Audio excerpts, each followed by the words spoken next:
All right, blessings, everyone. Okay, so there's a lot of you that this looks pretty familiar, right? Yeah. Well, it's time to revisit it a little bit.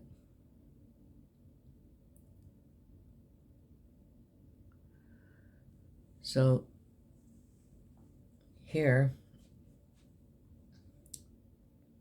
this is the vision that, right here at the bottom here, this is the vision that I seen when I was 12, 1975.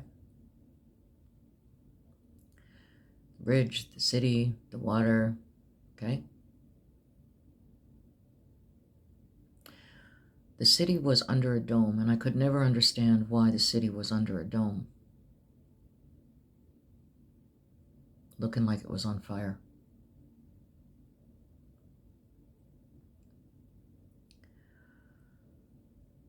And as we go along, you will see that there was very good reason for this.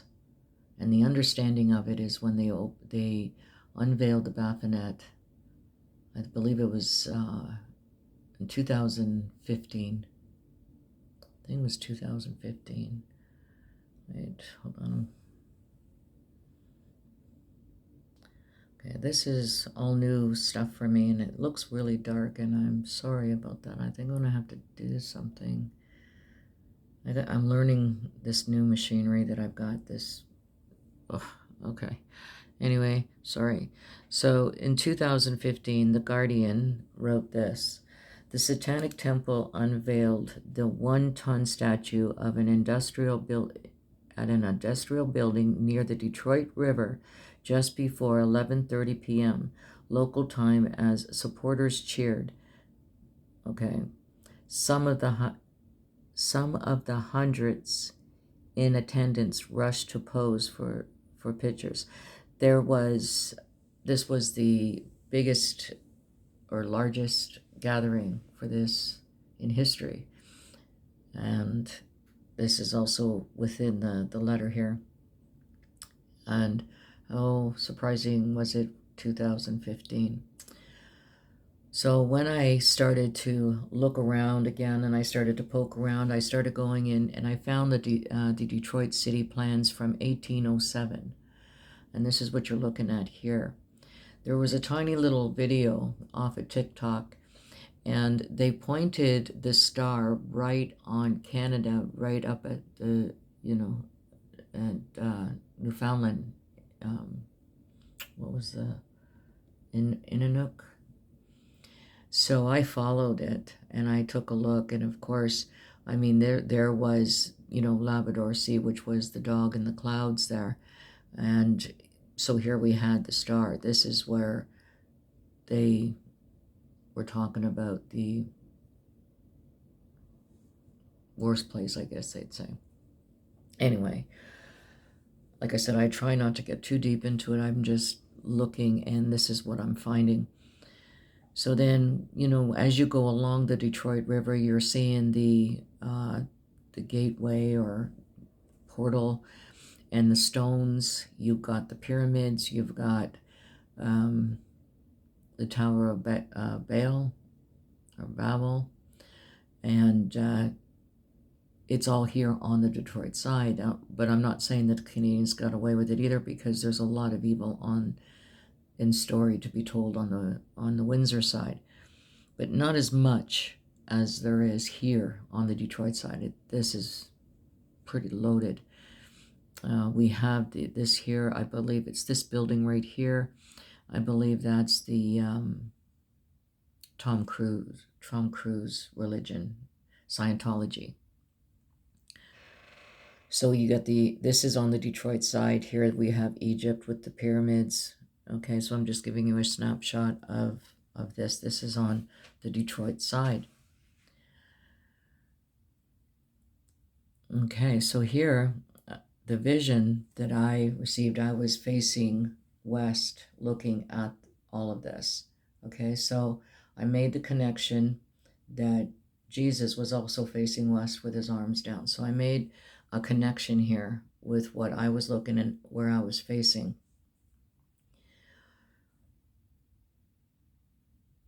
So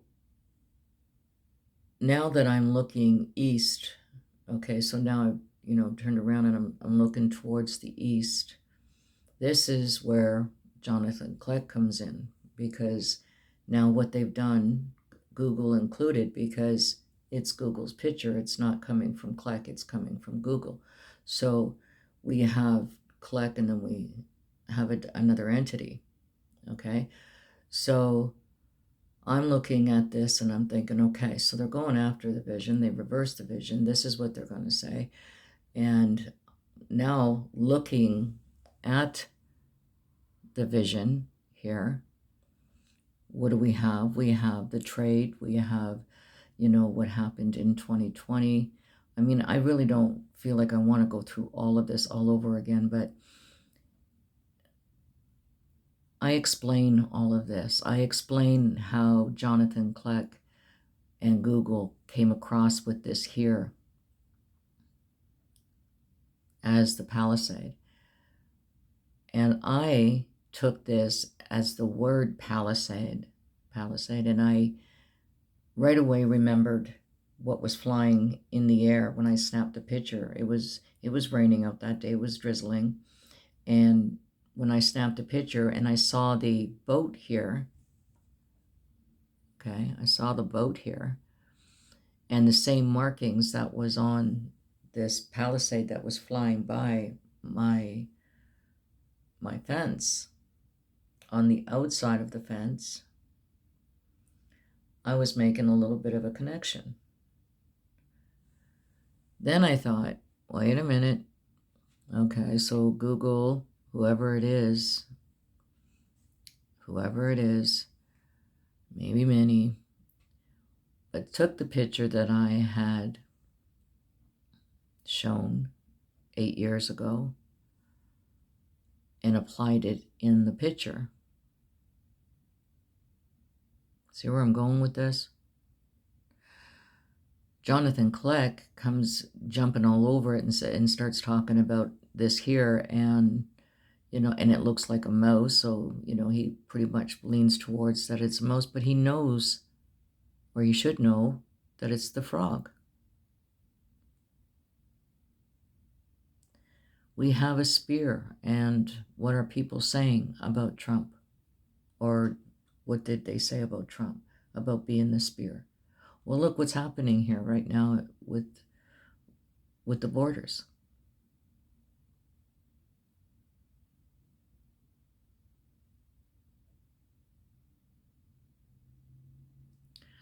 So this is a part of the vision and understanding it.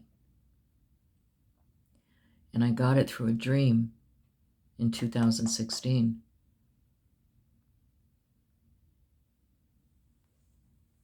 Here's the military man with the brown outfit that I saw in the vision.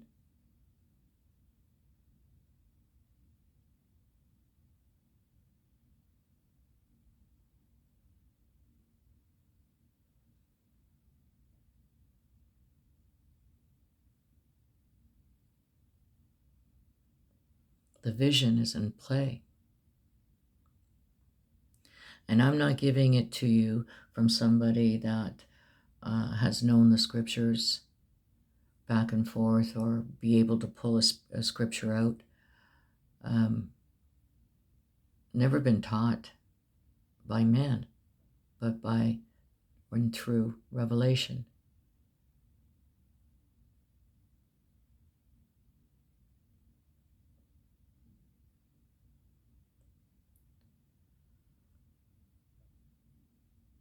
So here Jesus shows himself to me, and the positioning is important, facing west, arms down.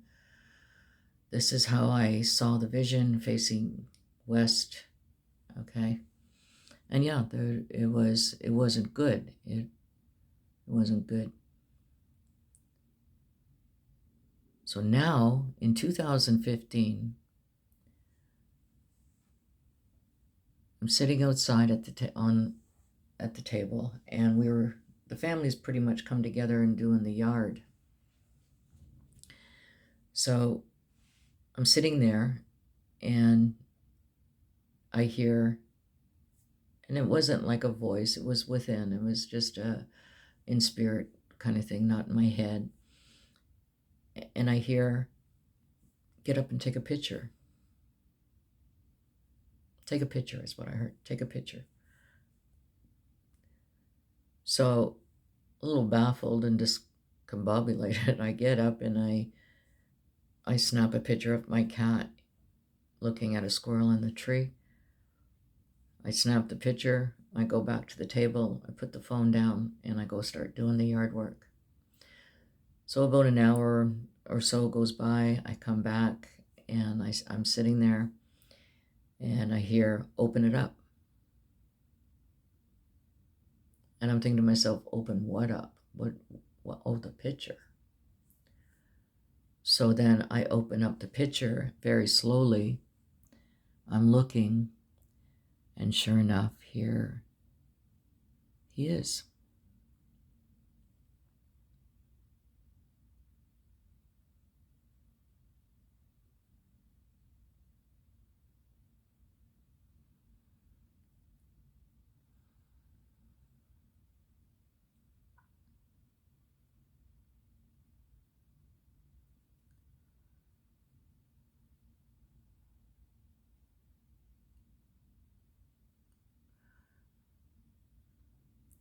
Jonathan Nolan and I are very strong, and we truly believe that if there is something that is very divine that is taking place, if there's something that is holy, and such as Jesus showing himself, and always with prophecy,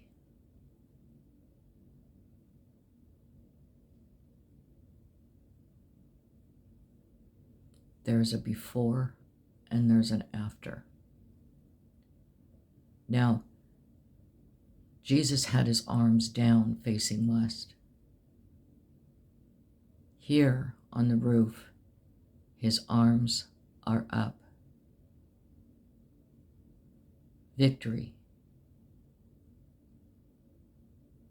He's here.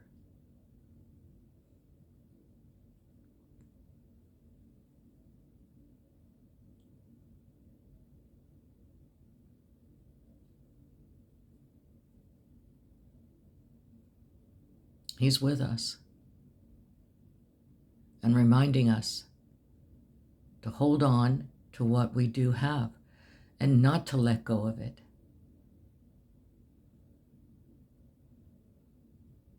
As much or as little as we have, hold on. Don't give it away. Don't give it to nobody. Not into a belief system. Hold on what you know to be true. The Holy Spirit walks you through all truth. And everybody has their own truth through their experience that nobody can deny because they were not there to see it or hear it. But that is not to say that that is not true in what that person is saying. So everybody has their own truth. Just as there's a universal truth when we can see what is happening around globally. And the Holy Spirit will guide you through all that truth.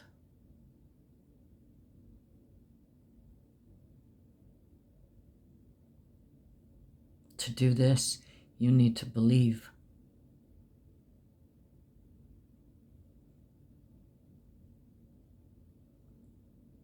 And seek him out and find out. Look back and see where he was, where he took you out of the worst situation, where you felt that there was no life in you anymore. and you're still here. Did you do that?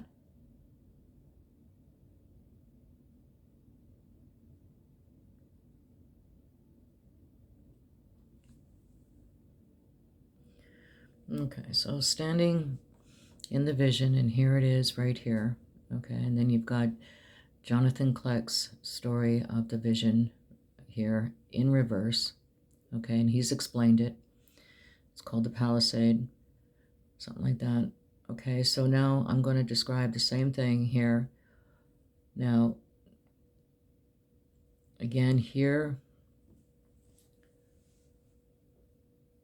I was outside, the family, we were all coming together that day, which is rare, but we were all together and we were doing the lawn. And I'm sitting at the table and I've got the phone in front of me and on the table, and I hear, within spirit, I hear, take a picture. So I get up and I take a picture of my cat because I'm not sure what to take a picture of.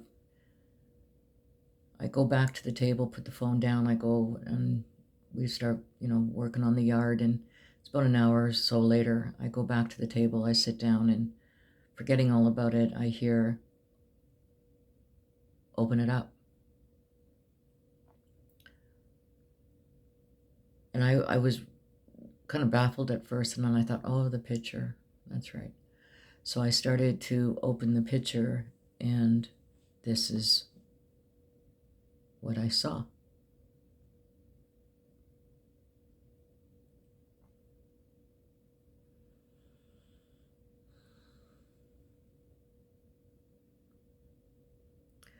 I saw Jesus with his arms up. I saw the angel bowed behind him with the cross. In such detail, you can even see the back of his foot, his leg here, the boot. Another angel, but with wings. Very detailed leg. He's got his foot on the step, and he's looking right in to the screen.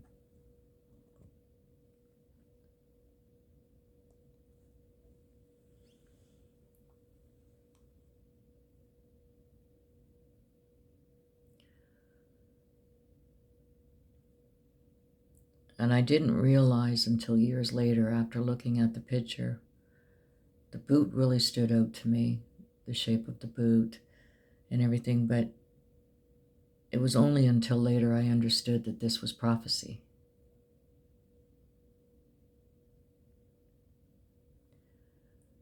And then it really struck me, this is the third part of the dream.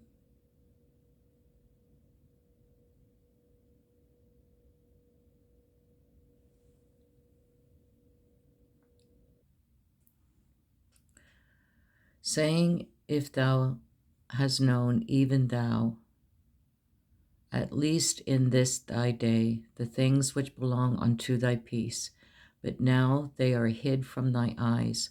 For the day shall come upon thee that thy enemies shall cast a trench about thee, and compass thee round, and keep thee in every side, and shall lay thee even with the ground, and thy children within thee, and they shall not leave in thee one stone upon another, because thou knewest not the time of thy visitation.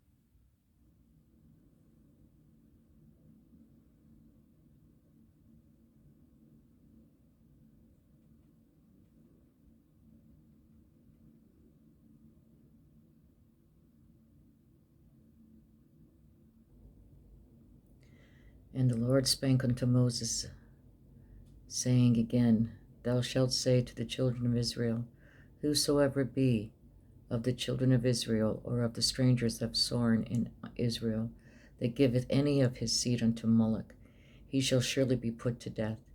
The people of the land shall stone him with stones, and I will set my face against that man, and will cut him off from among his people, because he hath given of his seed unto Moloch, to defile my sanctuary, and to profane my holy name.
Forgot, I just want to mention this here.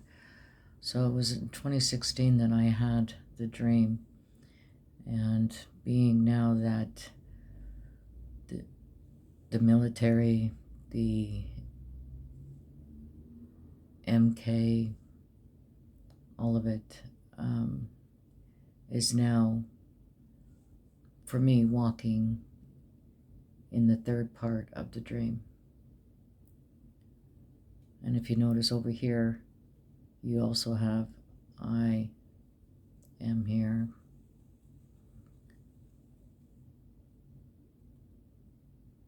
So I just wanted to point that out.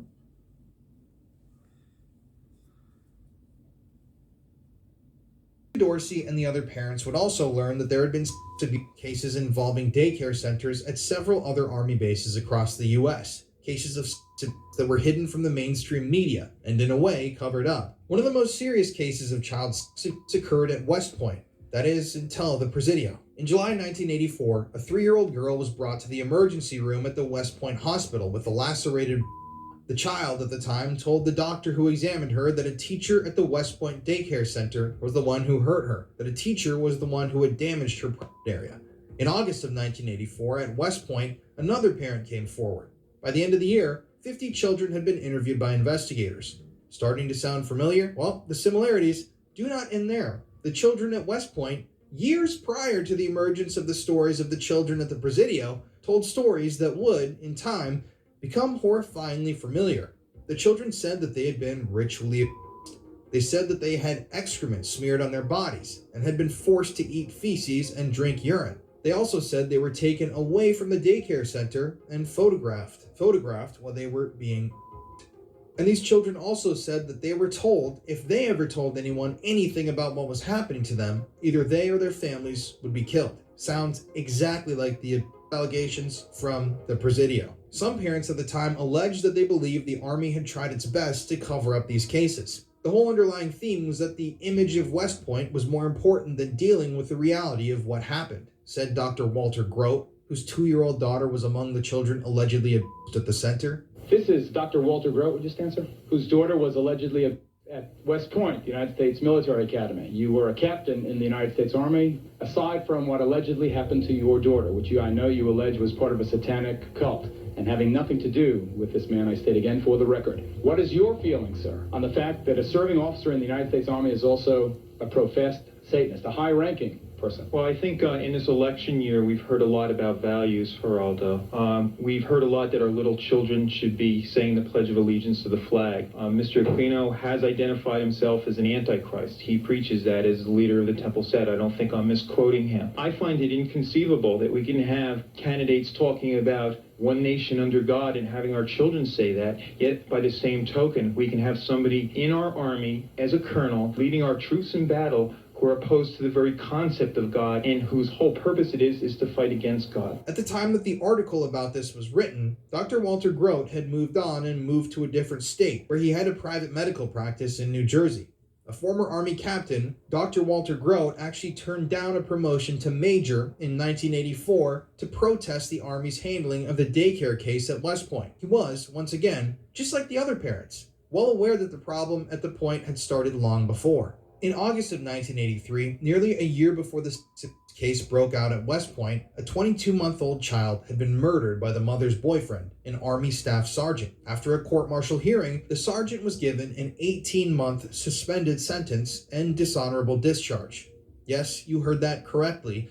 A man had murdered his girlfriend's 22-month-old child and was given no prison time. Colonel Richard C. Eckert, a doctor that was then in charge of West Point's child protection case management team, was outraged at the leniency of the sentence. I mean, seriously, who in their right mind wouldn't be? In an August 1st, 1983 letter to Lieutenant General Willard Scott Jr., the then superintendent of West Point, Colonel Richard Eckert wrote, "The community has received a devastating message. West Point and the Army take child lightly and do not consider it a major offense." Yes, those words are in writing. And yes, those words rang true. The guy that murdered the 22-month-old baby was let off scot-free, said Dr. Pat Jones, a former pediatrician at West Point who moved away from the area and eventually opened up a private practice in Texas.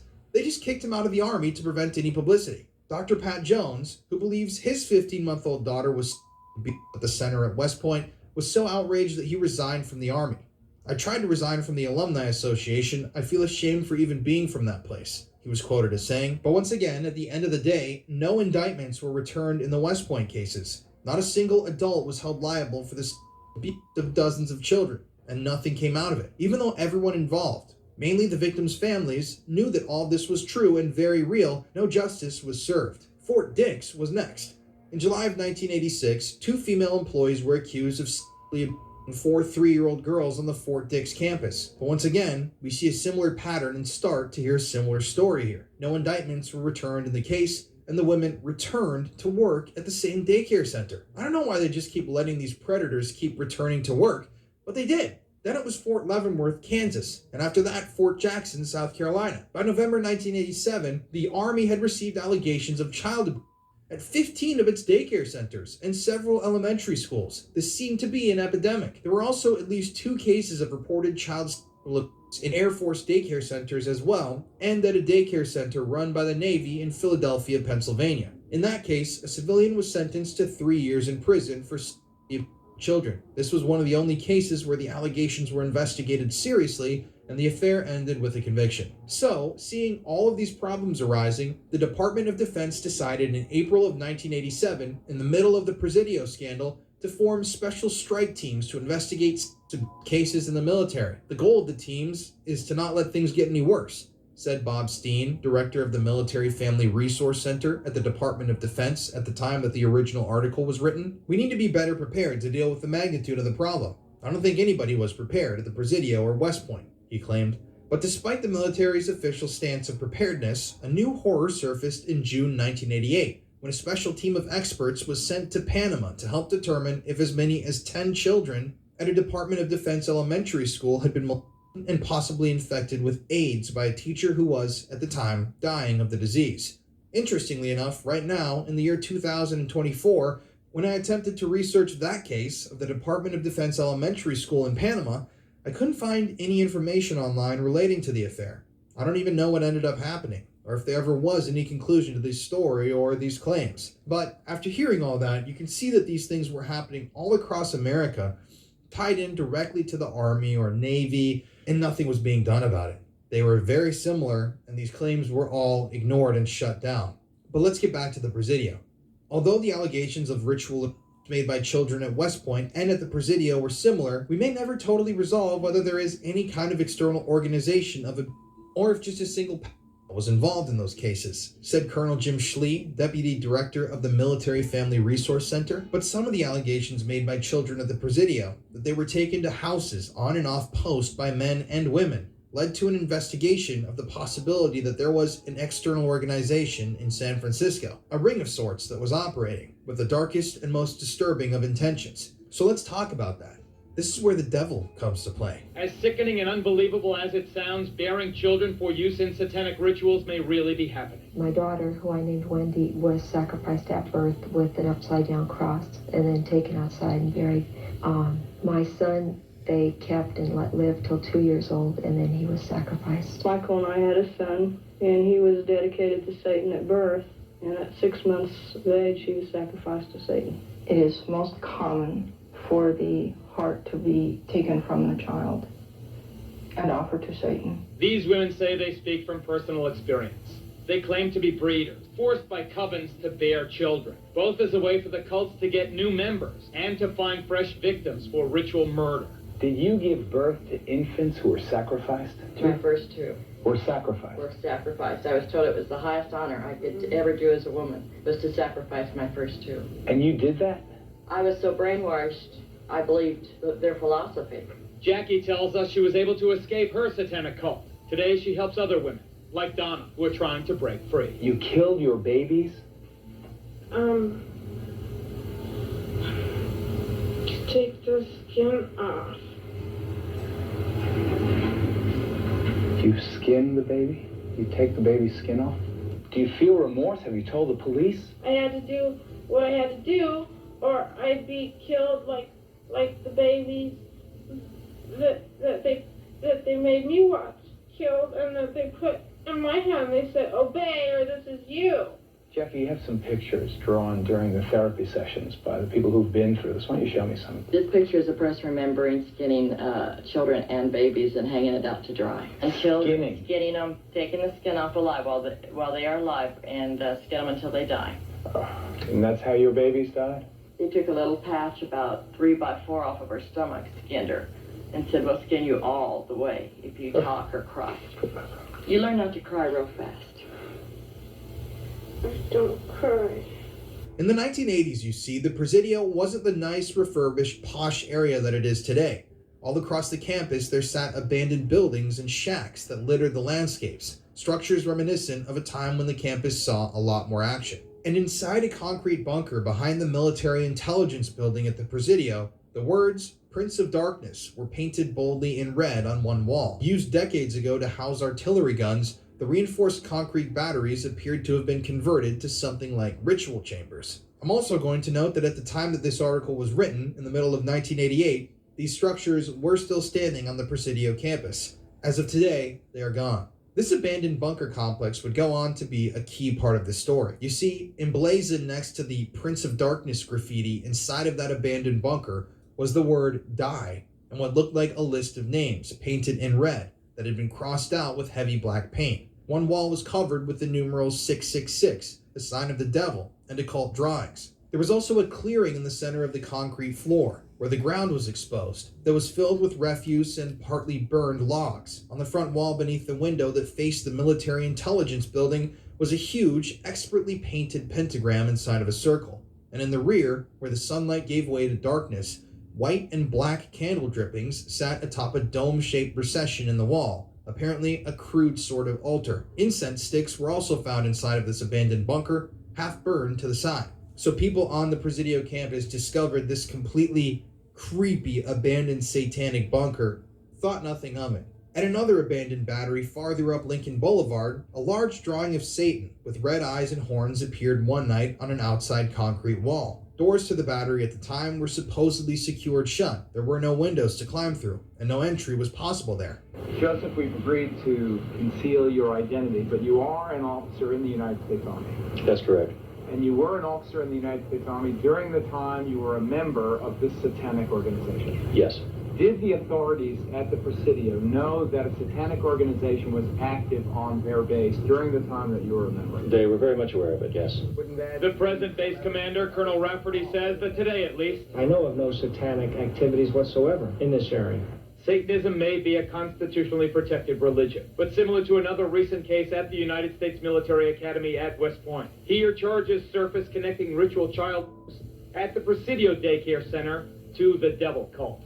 It was here, parents and others allege, that as many as 60 young children were ritualistically by soldiers of Satan. It'd be easy to dismiss the satanic graffiti as the pranks of adolescents, taking advantage of the isolated bunkers to scare their friends, or the people on the Presidio campus. But the events in the Presidio case suggested something more sinister could have been involved. When you dig into the history of the campus, one discovers that satanic goings-on were not new to the Presidio. In the early 1980s, when he was an MP or military police at the Presidio, that former officer, Ed Albanoski, recalled, quote, "We got a call from the Portola MacArthur housing area. One person reported a man dressed in black holding a little girl's hand running toward the park. Another call came in saying they heard screams near the creek," end quote. The search led to a gardener's shack at Julius Kahn Park, a strip of city-owned playground adjacent to the Presidio, behind the housing area. "We heard noise coming from the inside," Ed recalled. "We kicked the door open, and here's this nice little bedroom. In a corner was a mannequin with a gun aimed at the door. On the left, there was this bunk against the wall. There was a pentagram on the floor, a huge one.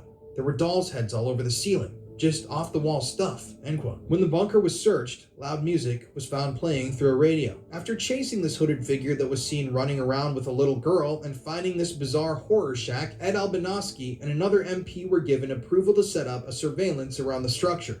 But after a while, the investigation was called off. "We were sitting there, we've got a cult on the Presidio of San Francisco, and nobody cares about it," Ed Albanoski said. "We were told by the provost marshal to just forget about it." Though Ed's investigation went nowhere, the child cases would raise the specter of Satanism again. Indeed, the Army does officially recognize Satanism as a legitimate religion and supplies chaplains with this guide for ministering to the satanic soldier. Yet unofficially, some charge that Army bases have become sanctuaries for devil worshippers.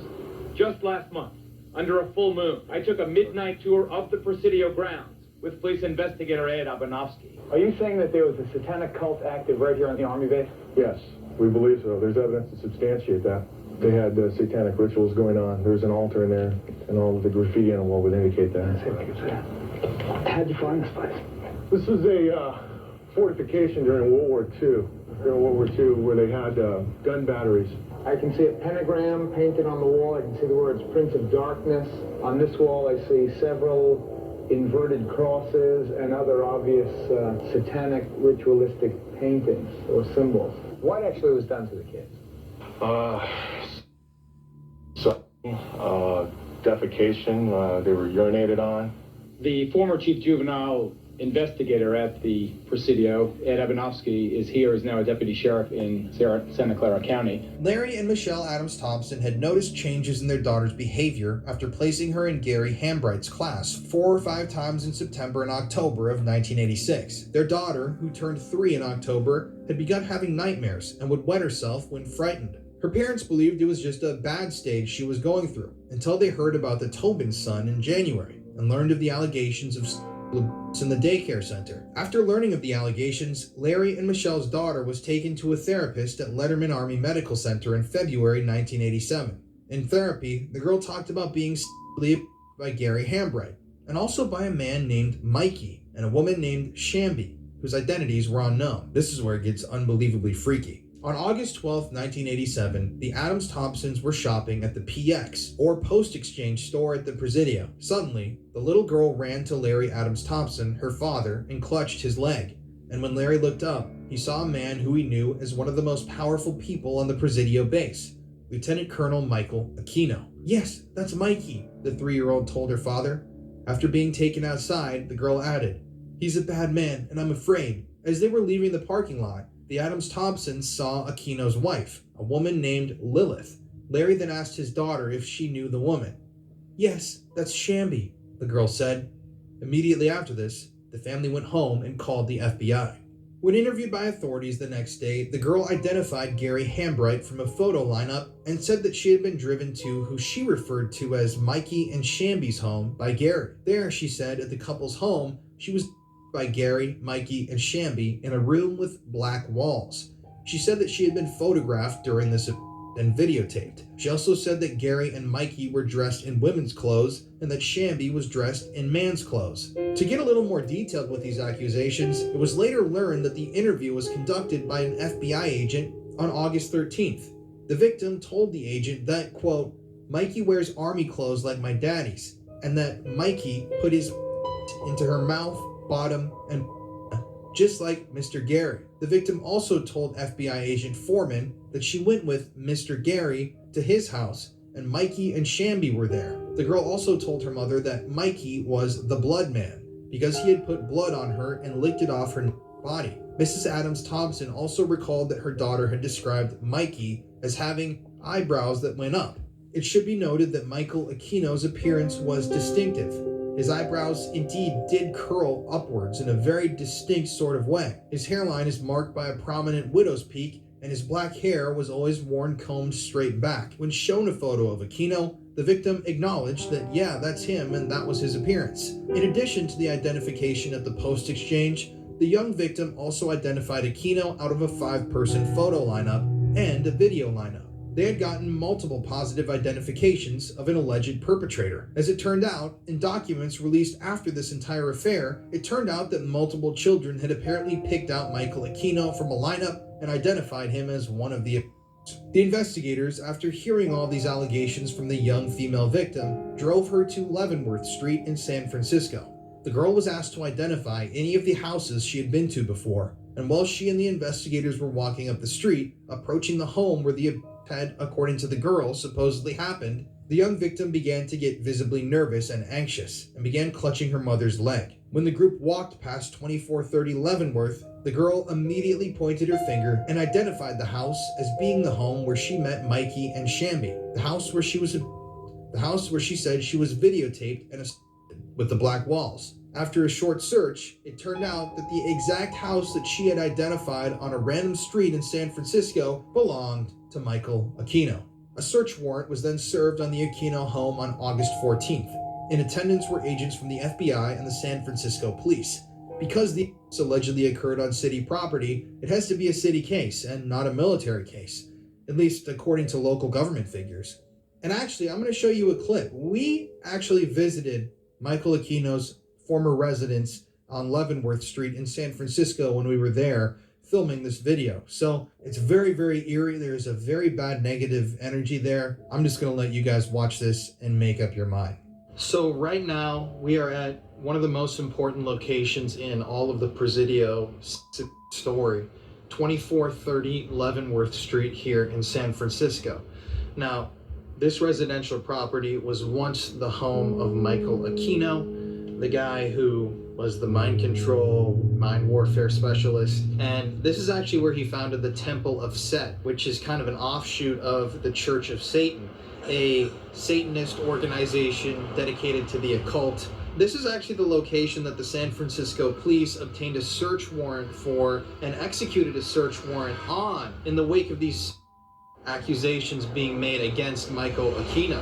Now, it begs many questions. If there was nothing to these claims, then how was the San Francisco Police Department able to secure a search warrant for this property? How did any of that happen if there was no shred of credibility to any of these claims? And how did that young victim accurately describe the interior of this building if they've never been inside of it? Interestingly, when the police raided this home, they uncovered a bunch of stuff. They included video recording equipment, VHS tapes, photographs, all sorts of material. Nobody knows what was on that stuff. But yeah, it's interesting. It's eerie. Kind of an eerie looking property if you actually take a look at it. The old chandeliers. This is the Temple of Set, a satanic hotspot, and possibly a place where some of the worst things in the history of San Francisco happened. And it's been effectively covered up, which is crazy.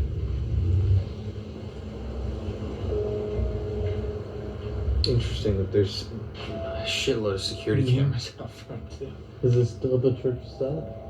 I don't know. But I mean, anywhere that's got like a red door and black brick doesn't exactly look like home sweet home, happy-go-lucky Avenue. This is 2420. So this is 2430, I guess. Probably right here. That's 2432. I think it's, yeah, there's a security camera there. Crazy. If only we could get inside and investigate. Ominous looking building. Yeah. Alright. Have you seen that? I was able to actually get a copy of the arrest warrant, which I'm not sure has ever been published before in a video like this, so I'm going to back all this stuff up with proof. As you can see in the search warrant, the officer writing all of this stuff down essentially relates the same information that I just told you to be true. The warrant discusses the victim identifying her at the PX store on the Presidio campus, and then goes into her allegations in detail. The girl had told investigators that she remembered a very distinctive bathtub inside of the home, along with a painted cross on the ceiling, a room with black walls, and more. And so the SFPD executed their warrant and made a move on Aquino and his wife. As you can see based on this warrant, the items seized from the Aquino's place included videotapes, cassette tapes, notebooks, with names and addresses, 2 photo albums, 1 paper plate, and 2 plastic gloves from the kitchen garbage, 4 plastic cases of negatives, and 29 photos of costumes and masks. During the search, the FBI photographed the interior of the apartment, and some weapons, masks, and ceremonial items were observed there. And in a peculiar and somewhat troubling twist, it turned out that the 3 other apartments in the house and the house next door on Leavenworth Street weren't searched, although later investigation disclosed that Michael Aquino owned both properties. As far as I know, it was never revealed exactly what was found inside of those photo books or on those videotapes. And keep in mind, they found 36 videotapes in total. In addition, the photographs taken inside of the Aquino's residence were shown to the young female victim who had made the initial allegations on October 15, 1987. Although according to investigators, the victim's reactions to the photographs weren't fully conclusive, the pictures did show a number of items that corroborated her and other children's descriptions of the house where they were taken to and remember, the girl at first had said she was taken to this house with black walls and these people had these masks on. There were children talking about guns being pointed at them. This girl even described in her reports that she was placed into a bathtub with elephant feet, like very, very specific style of bathtub. It's in the reports, and she said that she was photographed while she was in this bathtub, and the investigators found a bathtub with elephant feet inside of the home, in addition to these masks, weapons, black walls, all of this stuff. This victim wasn't the only victim whose story was corroborated by the raid. You see, other children had testified about being taken to this same room, to this same house, and they had described seeing a number of different things. Masks, guns, toy animals or dinosaurs, a lion picture on the wall, and lions on the Egyptian throne, a computer, cameras, and a black room with soft walls and a robot. Every single one of those items that I just listed was named as existing inside of the apartment by a child victim before the raid was carried out. So how did all of these kids know what was in the apartment, know what it looked like, know these minute details if they'd never been there? In addition, one of the items seized by the SFPD during the search was a notebook. The notebook contained the name Mike Toto written inside of it. This was interesting because the Adams Thompson's daughter and another child victim had both mentioned Toto as being one of the persons and amongst the that they were by while at Mr. Gary's house. During an April 7th, 1987 interview with Major Hickey, months before the identification that the young female victim made at the PX store, the victim stated that Shambi and Sassy were the same person, and that Sassy was Toto's girlfriend. But before we go any further, we really need to do a dive into Michael Aquino. In our investigation, we discovered that some of Satan's soldiers are also high-ranking officers in the United States military. Here at San Francisco's Presidio Army Base, for example, Lieutenant Colonel Michael Aquino led a double life. as a satanic high priest. The colonel's cult is listed in the San Francisco telephone book, and his phone answering machine boasts of his affiliation. This is the Temple of Set. The temple is the only international satanic religious institution fully recognized by the United States government. Dr. Aquino, the high priest of the Church of Set. Temple of Set. Temple of Set, also a colonel, interestingly enough, in the United States Army. What is it, this Satanism?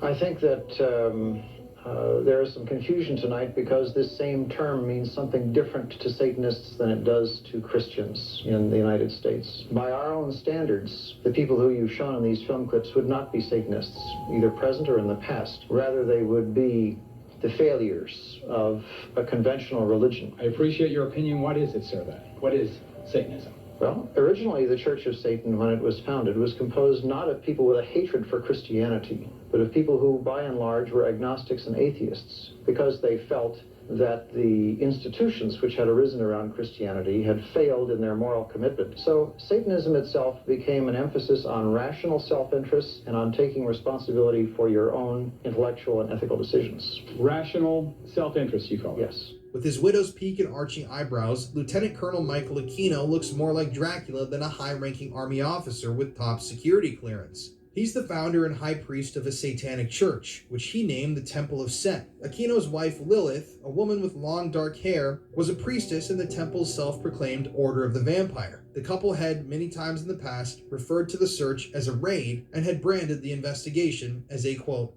witch hunt. The Army has known about my religion for the last 18 years and has no problem, Aquino told the author of this original article in a telephone interview in late 1987. Not one single person in the U.S. Army, with the exception of the chaplain, would have the remotest notion that I would be involved in anything like this, end quote.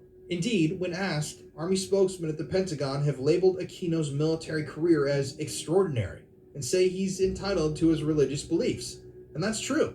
No matter what religion you choose to follow here in the United States, it's enshrined in your rights as an American to be able to follow that religion. And as for Aquino's top security clearance, the Army spokesman stated that Aquino's openness about being a Satanist made him much less of a security risk than a, quote, and this is a direct quote from back then, homosexual or someone with drug or money problems would be, end quote. The Army didn't suspend Aquino's clearance when he joined the Church of Satan, founded by Anton LaVey in 1969, nor when they discovered that Aquino had founded his own satanic church in 1975, nor when Aquino, while on a NATO tour of Europe in 1982, performed a satanic occult ritual in the Westphalian castle that had been used as an occult sanctuary by Heinrich Himmler's SS elite in Germany. That's right, Michael Aquino performed an occult ritual in a witch castle in Germany on a trip that was funded by NATO, and the Army didn't bat an eye. And you could probably have seen this coming. The Army also failed to move to suspend Aquino's top security clearance during the investigation. The nature of the investigation that prompted the search of his house, and I understand some of his belongings were taken by police, really is a question for the San Francisco Police Department.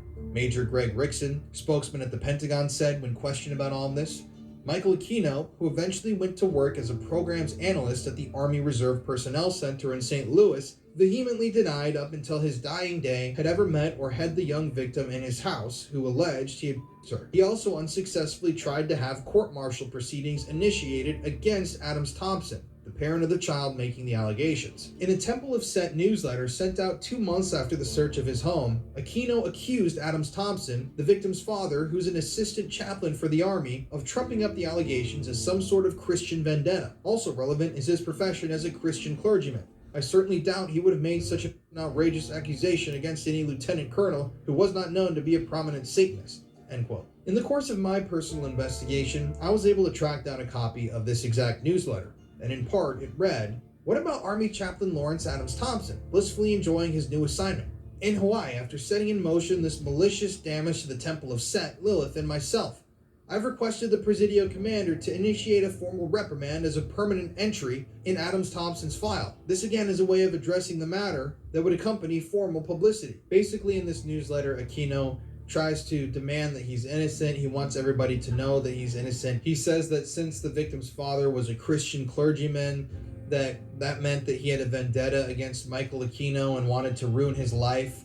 So He tried to get his daughter to make up fake satanic assault allegations, and I mean, it's just a bunch of lies and falsehoods. He's just claiming that he's being attacked for being a Satanist when it couldn't be more opposite. This investigation was brought on because he was identified by children as an.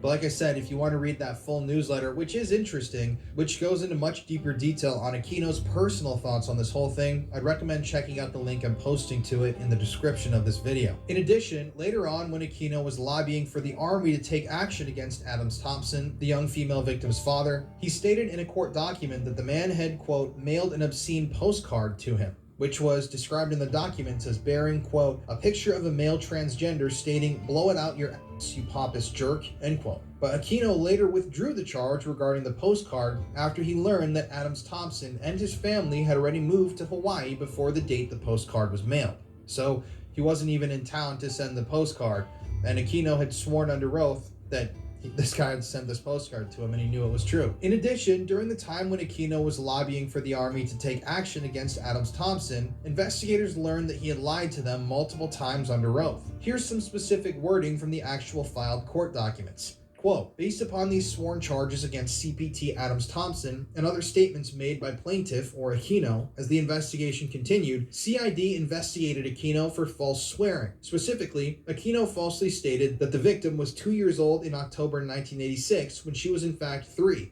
Aquino admitted that he incorrectly stated the victim's age, but claimed it was a mistake. Aquino also stated that he had never used or been known by the nickname Mikey, but the children had claimed that he wanted to be called Mikey, that these other adults that were in them referred to him as Mikey. And in addition to the children's identifications of Aquino as Mikey, Mr. Anton LaVey, a friend and associate of Michael Aquino, referred to him when he was being interviewed by investigators as Mikey. So it turns out very close friends of Michael Aquino called him Mikey, and he was lying, saying he's never gone by that nickname. Aquino also made other statements controverted by evidence, including that only 3 people had access to the security code to his upper apartment, which was false, and that he had never been to the CDC, which was proven to be false. So while he was lobbying for the truth to be told, it seemed as though Aquino himself was lying. Interesting, right? Well, interestingly enough, on May 15th, 1989, CID agents and legal advisors met with Lieutenant Colonel Craig Schwender, staff judge advocate for the Presidio,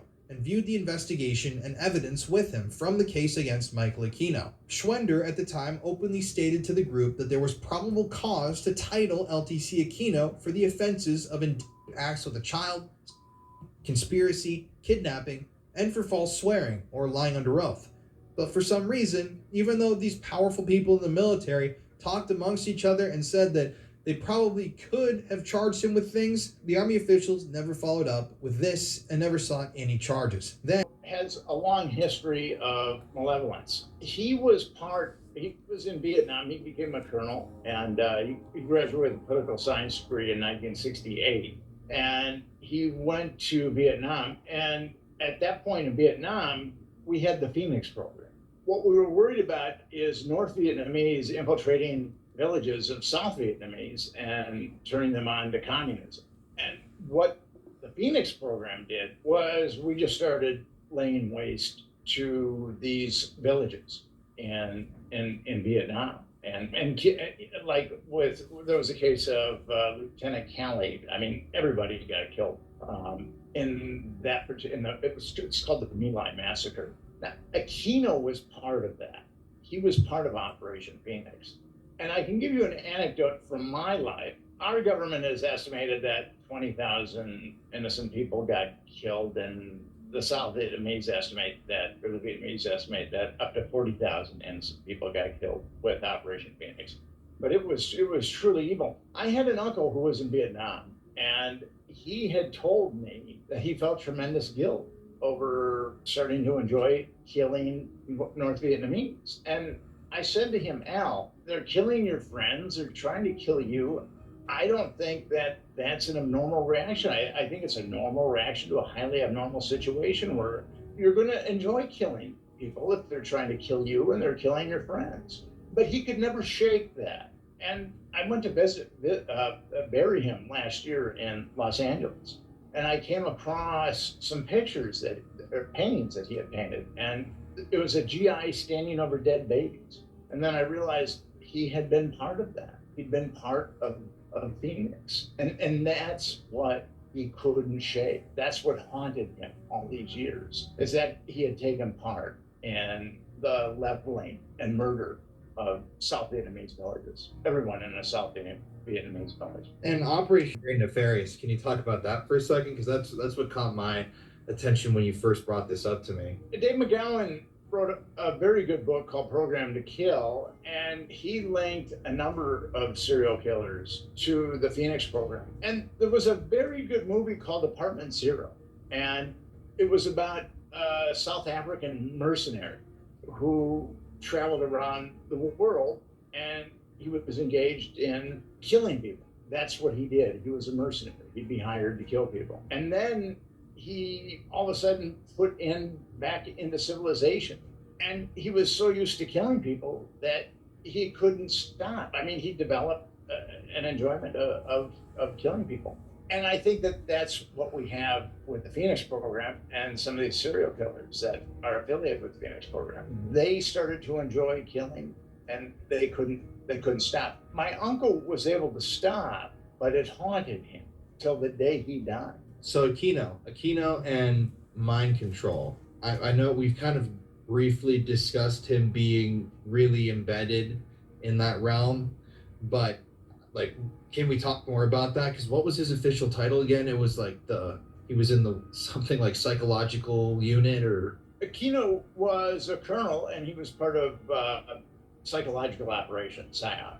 And he must have had a lot of juice in the military, because on NATO's dime, he conducted a black mass ritual, Valesburg Castle, which was where Himmler and the upper echelon of the SS would stay. That really does show. He did it on NATO's dime. I mean, NATO is letting this Satanist conduct a satanic ceremony in Heinrich Himmler's castle, or that castle that Heinrich Himmler used and also was used by the upper echelon of the SS. So Aquino had a tremendous amount of juice. The Department of Justice covers up these kids at the Presidio, and then he conducts this satanic ceremony at Heinrich Himmler's castle. So he had tremendous latitude within the military. And Okay, I'm going to stop it right here, and I just want to point out a few things here, and I just want to explain something. Now, in the backdrop, of course, you could see the mask, and you can see what's being said there, and here you have the new founder of America, and I'm not looking at the backdrop here. I'm not focusing in on this. All this would say to me is that at arm's length, and it should be at arm's length with everybody anyway. It's about discernment. I truly believe the Holy Spirit will walk you through all truth, and that means an individual's truth.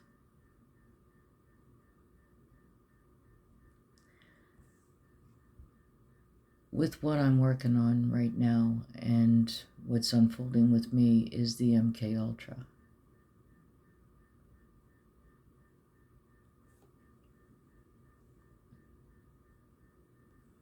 Like I said before, this is now part 3 of the dream.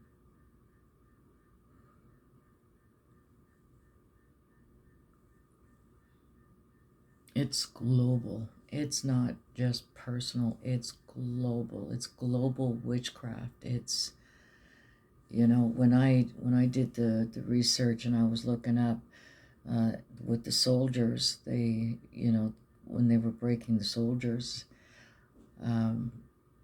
I couldn't believe it. There was one picture that I had.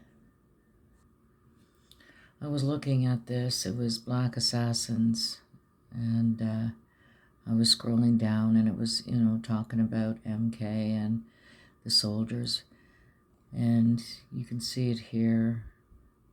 Let's see, or did I pass it already? They took it out? No, here it is, right? When I saw this was talking about demons, devils, demons, and a man in the mirror. Okay, and this again was going back to something that I am working on, and it's about Michael Jackson, and it's about the moonwalk, and it's about the whole thing here. And so this is why you saw the picture,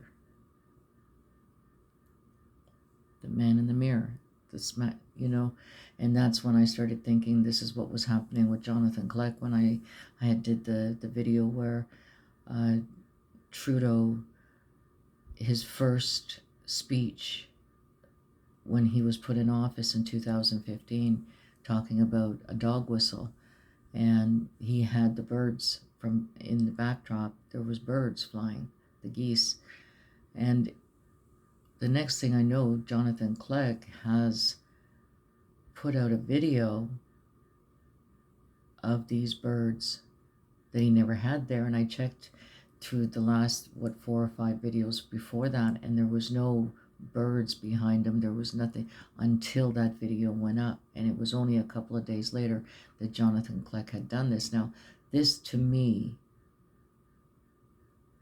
was mirroring. I remember asking somebody, I said, do you know why he has the dog tag? What's the purpose of the dog tag? Why is he always showing the dog tag? Now, there's nothing wrong in anybody wearing jewelry and showing their jewelry off. I'm not saying that. It's just, for me, I just wanted to know what the purpose was, why he had that dog tag.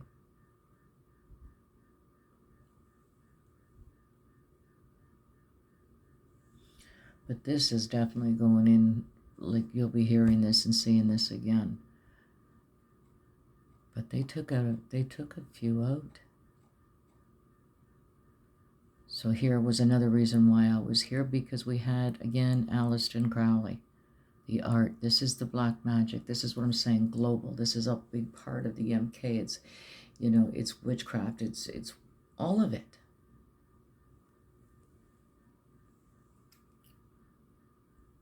You say one thing and then something else will happen at it's the opposite. What's going on there?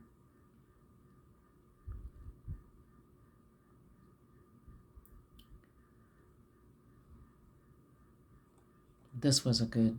It was interesting. And, I found this also really interesting because Allie Carter is claiming to be, there's things going on, and it's about the outlaws. And I believe the Panthers. Don't quote me on that, but I know that the outlaws are definitely something she mentions quite a bit.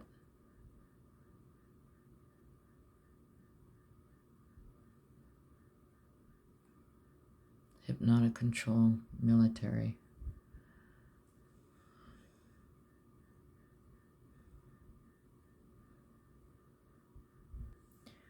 I want to say one more thing about this, but it was such an eye-opener, because it ends up that his mother ends up being his handler. It's a real sad story. This is him here.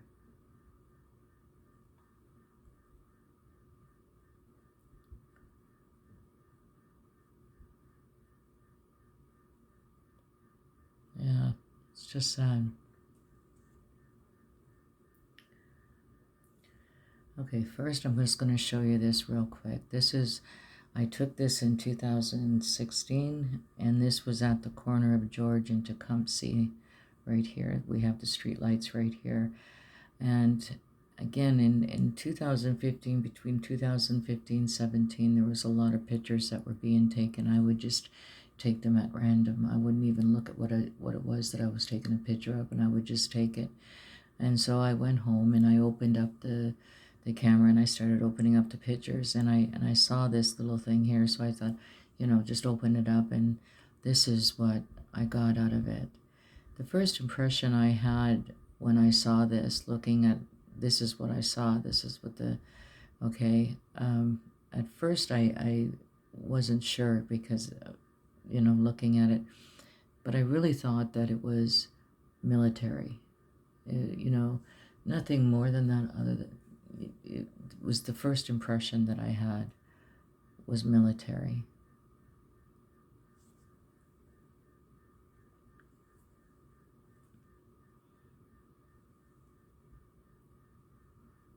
Yeah.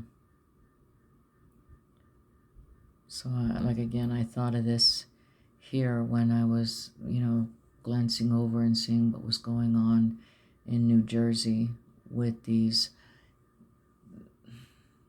objects flying around.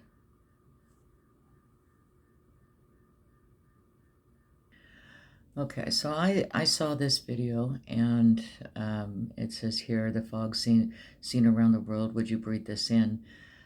Toronto, Canada. So what I'm going to do is I'm going to play this out. And the first thing I thought, the first person I thought of was this man, a scientist. It was about 7 years ago, and I ended up finding his video. So I'm just going to play this out and show you what they're looking at. And then the best explanation that I've heard so far was through this scientist, 7 years ago, I believe I seen him. So I'm just going to play this out.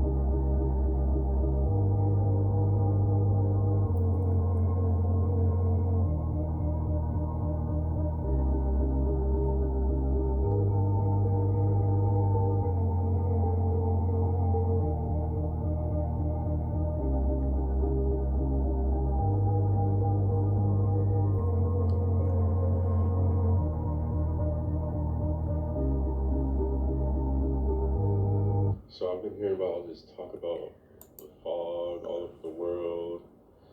Okay, here's a little bit about this man, Harold Coots Villa, co-author of the book Dangerous Imagination, Silent Assimilation. Shortly after landing from Frankfurt the previous afternoon, Harold recorded a 3-hour Base 46. This highly detailed the technology presentation relating to this interview. He returned to Germany a few hours after presenting the Woodborough Special Base Micro Conference in June 2015. He also discussed artificial intelligence, AI, at the Base International Conference, August 2015. Okay. He never mentioned the name Morgellons in her book. But if you look at these Morgellons, who had heard about the Morgellons disease? Half of you, okay. Let's just have a look at them. Nice creatures.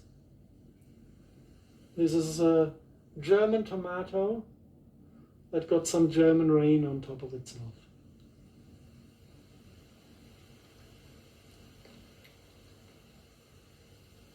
Is that real time? This is real time, yes. Now watch the Morgellon, what he does. He loves us. He's getting excited and he's trying to get close. I don't know exactly what they react on, maybe on infrared radiation.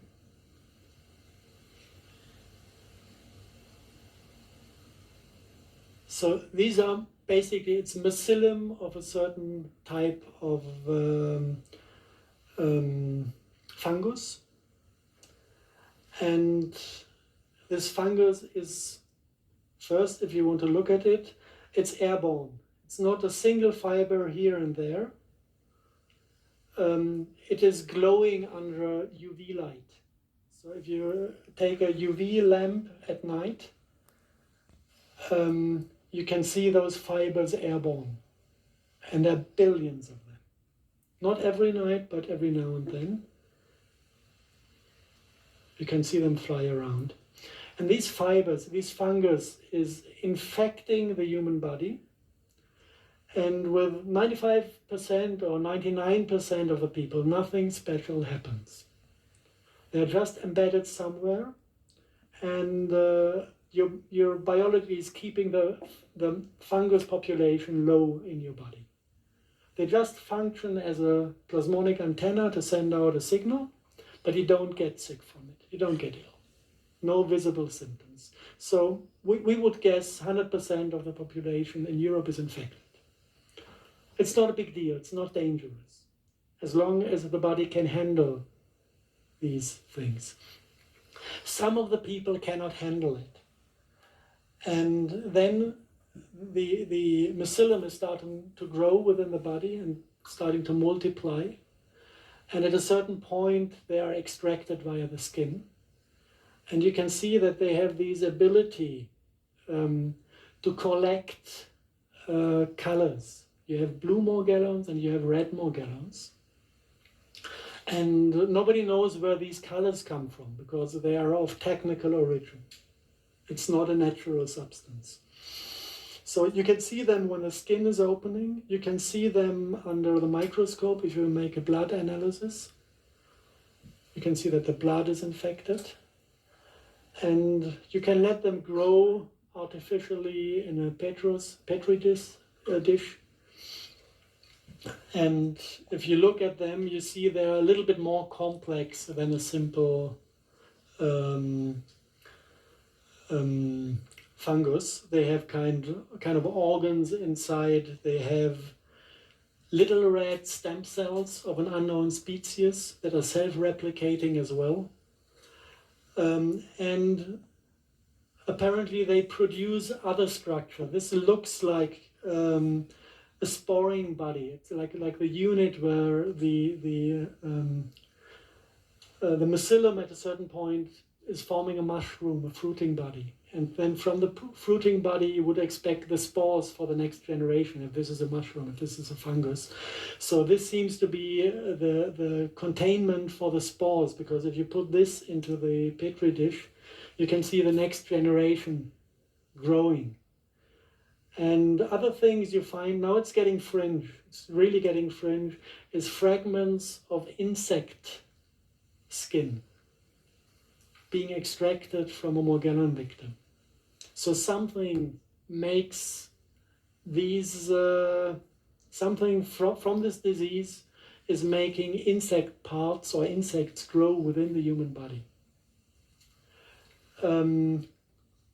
Did I say co-opted insects when we had this NASA paper? We're getting there. To understand what this is all about, at first sight, this is a disease that should be cured. We worked on finding a remedy to cure Morgellons disease. It's easy. You don't even need to fight the Morgellons. You just need to re-establish a healthy environment within the human body. Take out the acids, take out the heavy metals, cure the function of the liver that is irritated by mercury and that is irritated by a disturbed candida environment.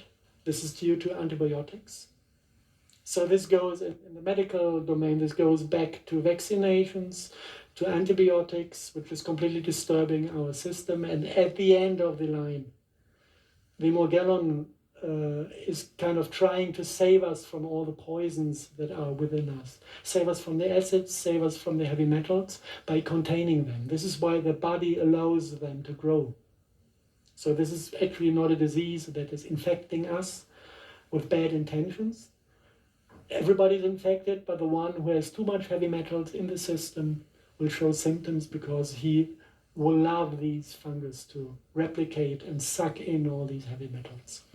Now, if you want to understand the agenda behind, there was a brave lady at Harvard University that made the chemical analysis of these fibers in the nanolab. And she threw out just a number of chemical formulas. I'm not going to name them. And she also analyzed the single color particles that she found in the air, also the color airborne, that then at a certain point is entering the mycelium after it replicated within the human body.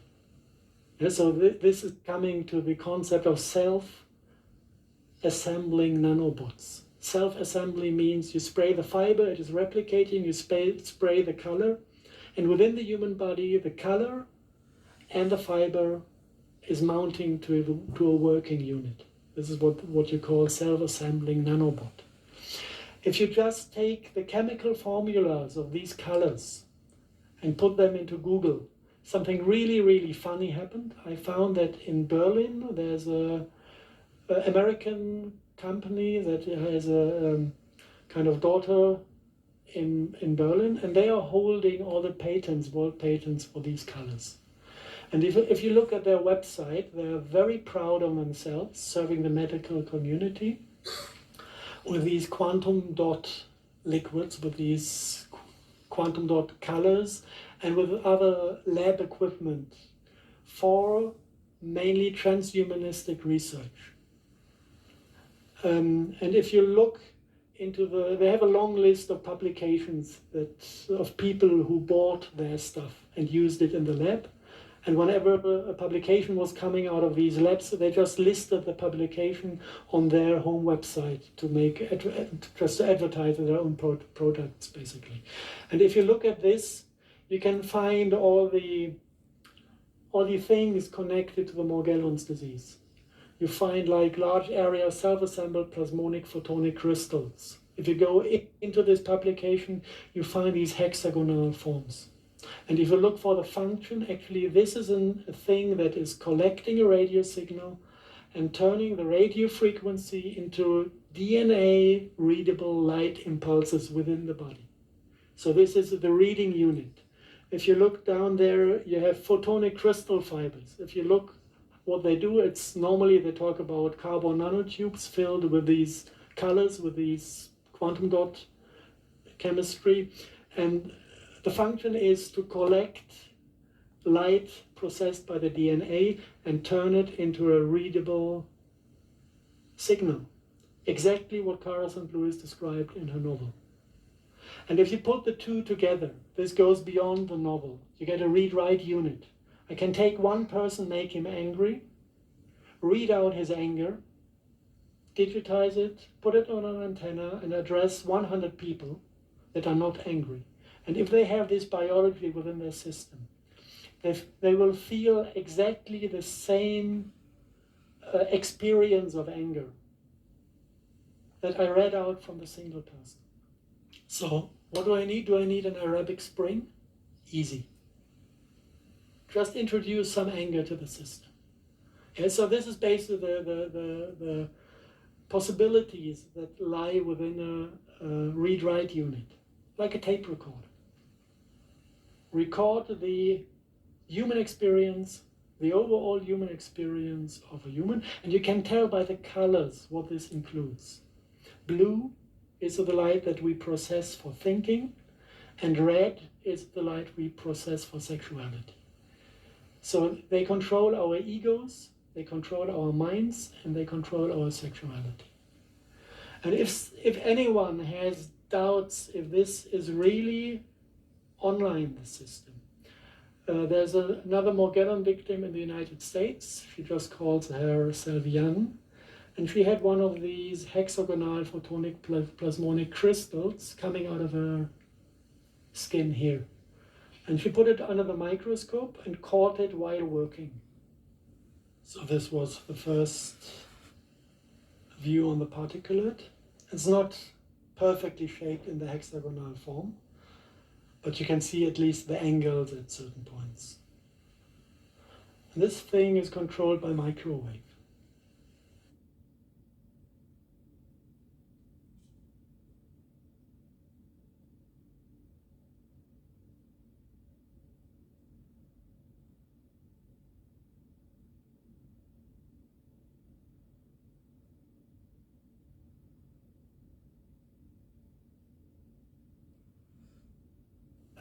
Now there are a few more aspects of this Morgellon disease that are a little bit strange.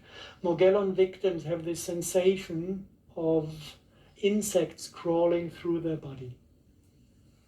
It's sometimes the disease is called delusional parasitosis. And the doctors say this is pure madness, and normally what they give is psychopharmaca. I guess to get the people quiet. But this is an experience all of them share. And one thing that is irritating me, you have these little red stem cells. And if you look at the family of the Morgellon fungus, he's a close relative to certain myco-insecticides. And they have also this property. They are trained to kill insects. It's for agribusiness. So what they do, they attack, let's say, a fly. They eat the fly from inside, and then they assimilate the DNA of the fly and form the fruiting body in form of the fly, and make the eyes of the fly, or the artificial fly, of the pseudomorphic fly, glow with exactly this type of artificial light created by a fungus. And this fungus is, first, if you want to look at it, it's airborne. It's not a single fiber here and there.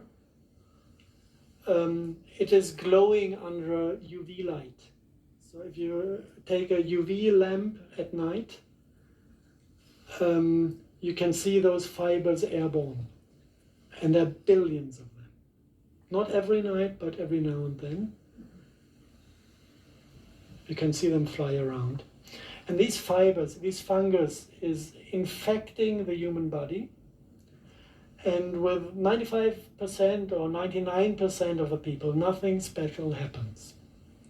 They're just embedded somewhere, and your biology is keeping the fungus population low in your body. They just function as a percent or 99% of the people. Nothing special happens. They're just embedded somewhere, and your biology is keeping the fungus population low in your body. This fungus is infecting the human body, and with 95% or 99% of the people, nothing special happens. They're just embedded somewhere, and your biology is keeping the fungus population low in your body. They just